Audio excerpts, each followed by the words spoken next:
Good morning, everybody. I know it's Friday, it's supposed to be firing it up, but it's flipping cold. It's only 6 degrees, right? Check. It is now 4 degrees here in Indiana right now. It's flipping cold. And of course, tomorrow it's supposed to be back in the 40s. I want to do a quick video. You guys have seen me share several of the coronavirus videos and things like that over there in China, and then most recently yesterday the video from Myanmar with the quarantine that they have going on right now for the 11-year-old that's a confirmed case of the coronavirus. Come on, people. The truck broke down in the turn lane here, and so about the worst spot that they could break down in, because this is a very, very busy on-ramp. I digress. It's very worrisome. Very, very worrisome. I can't remember who posted on one of my comments, on one of my videos, talking about they don't do this kind of stuff protection-wise for the regular flu. And that is very, very true. I worked at the county hospital here in town. It is the... What the heck are you doing, dude? Okay. It is a level 1 trauma center here. It is also the county hospital. I don't know if I said that or not. This truck got me all kind of discombobulated. Squirrel! But that's part of the fun things with me. Anyways, and whenever we would have a patient with the flu, you wore a regular mask. Not an N95, not anything special, just a regular old mask. Now, when we would have patients with active tuberculosis. We'd get probably, we'd have 2 or 3 at any given time in the hospital. And now when they were there, they'd be there for months, because they have to stay in the negative airflow rooms and until they're completely treated. And TB is a long process to be treated. But even with that, now, as you can tell, I obviously have a beard. So I cannot wear an N95 mask, because an N95 mask needs to be able to make a smooth seal on your skin. So you got to be clean shaven. And, I like having my beard. It's my permanent protest to having to shave all the time when I was in the Army.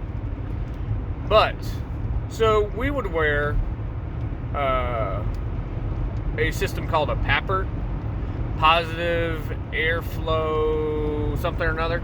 Basically, it was a moon suit. So hooded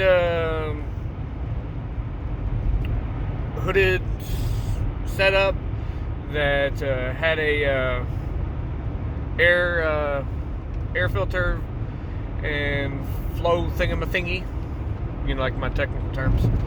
And we would only have to wear that. And then obviously if we were doing any sort of patient care or stuff like that, we would wear gloves. Now, yesterday in that video, you saw those people wearing the complete kits, head to toe covering, mask, gloves, respirators, everything. And it just doesn't, I'm not a virus expert or anything like that. I know enough from my nursing stuff, but I don't know the ins and outs of them, and I don't claim to. But what just doesn't make sense is that if the coronavirus is similar to the, just regular quote-unquote flu, why is there so much more emphasis on the protection side of it? Now, with that being said, I was reading some reports, I believe it was yesterday, maybe the day before, from over in China, and I can't remember the other country, that they have had people testing positive for the coronavirus that had no contact with any other known coronavirus carriers, which is interesting because the theory is that the virus has become airborne, and if it does become airborne, it's it's in the air, so anybody can get it. You don't have to be have quote unquote intimate contact with the other person, touching something that they touch, touching their hand, drinking after them, blah blah blah, which begs the question, what the heck is going on with it? The really scary part is the Chinese ambassador to the U.S. was on Face the Nation the other day and was point blank asked if this was a biological weapon. And he didn't deny it. He said, well, we don't really know what's going on with it. It could be from another nation, like the U.S. Of course, pass the buck. But he never denied, well, this isn't a Chinese biological weapon. And in the Wuhan area, there just happens to be Chinese premier biological weapon lab. Kind of ironic there. This is going sideways really fast. I know China just had a massive increase in the number of confirmed cases, where it jumped like 15,000 in one day because they changed the way that they mark down the people that are confirmed with it, with a CT scan as opposed to whatever other way they were doing it. I don't know which other way they were going with the confirmation. So that was a 33% increase because it went from 45,000 to 60,000. And then Hubbub on Twitter talks about people over there, because they're getting information out, they're getting videos out through encrypted messenger services, and China is not autopsying people who die in their homes. So if you happen to die in your home and not in a hospital, you just died. They're not looking into the cause of that death. And as I'm pretty sure I've shared the video, Angry Canuck, if you haven't checked out his channel, check him out. He's been sharing some videos as well. There are tons of videos out there of, I don't know exactly what they are considered, but for lack of a better term, they're coroners, and the bodies are stacked in these vans. It's not just one; it's like 6, 7, 8 bodies in these vans that they are that they have. So the death toll, the last time I saw it, was over 1,000. I did not see it from today or in the afternoon yesterday.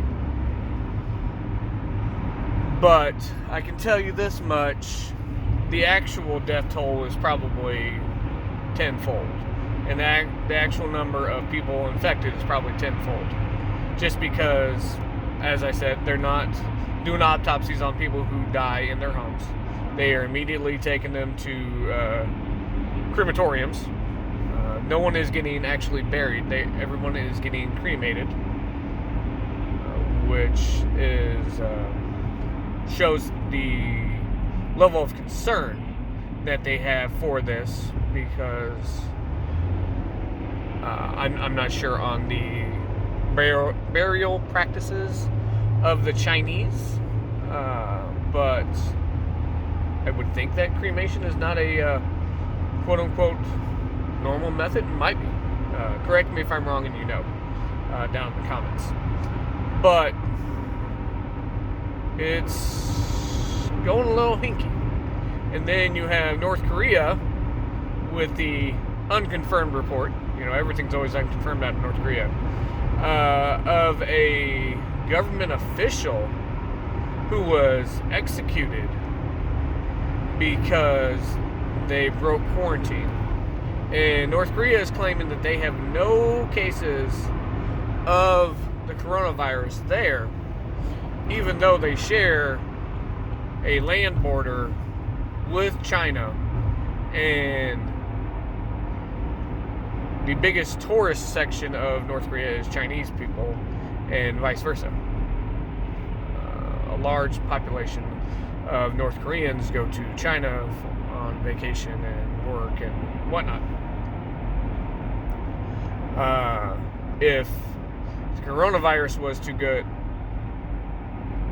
outbreak status there, it could go sideways very, very fast, just because of the lack of facilities and lack of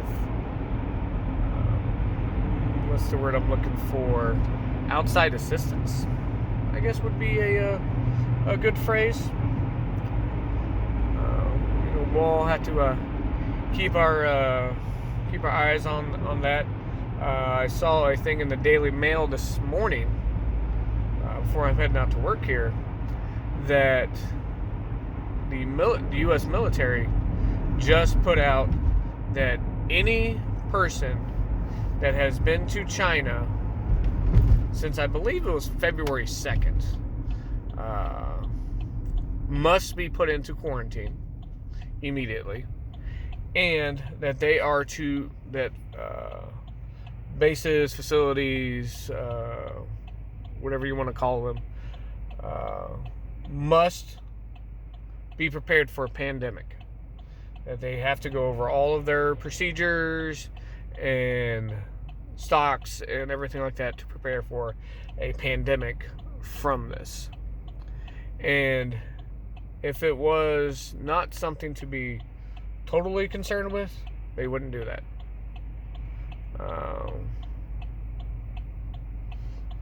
We'll have to see what happens, folks.